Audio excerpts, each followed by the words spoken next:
Mr. Kingston. Thank you very much, Mr. Chairman, and I wanted to thank the members of the Judiciary Committee and you for letting me tag along. This is a part of a series of hearings. I believe there are 8 different committees that are having over 40 hearings around the United States, so there is, in fact, a lot of listening going on.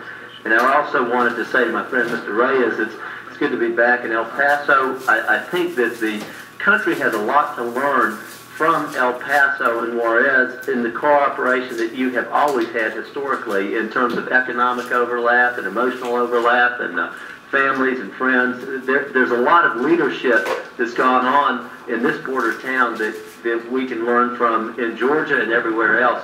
I'm here from Georgia because we have the 7th largest illegal alien population in the country, and it is something that has become a big issue no matter where you are and what part of the country. So, Mr. Ramirez, I had a question, and I think Mrs. Walker alluded to how we get illegals in the state of Georgia. And as I understand it from my Border Patrol tour yesterday, that the border here does a very good job, very thorough job in terms of the ports of entry, the port of entry. However, a lot of people, as Ms. Walker said, come and they overstay.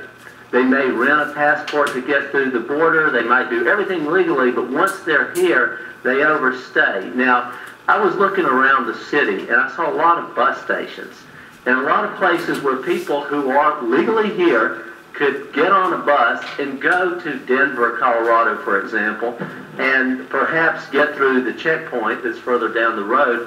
I also noticed lots of advertising for Liberal, Kansas and Guyman, Oklahoma, which seemed to me very odd as opposed to, Denver, a big hub city. But why would you advertise, not just at one bus station, but at several bus stations for Liberal, Kansas and Guyman, Oklahoma?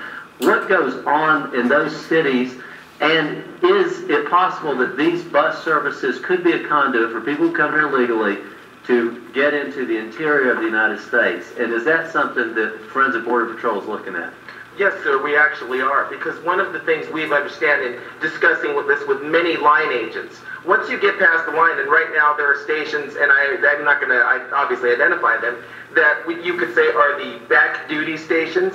They're sending their agents up to the line as well, but reports have come in all over the country. Agents are being ordered to stand down. So when you are basically telling them, go on the line, but just stand there, as the Ramos Compean case further tells them, then what happens is they've got a free shot to the interior. As I understand it, and the source just told me this within the past 2 weeks, the Albuquerque station, Border Patrol station here in this very sector is actually being shut down.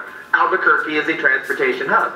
Let me interrupt you a minute, because I guess what I saw yesterday is a very thorough job being done on the Rio Grande crossing in El Paso, Texas by the Border Patrol.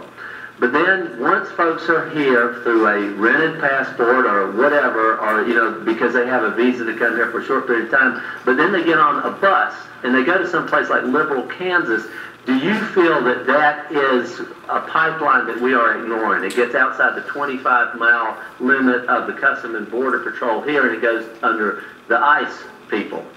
And are we letting our guard down there, and is that a critical checkpoint?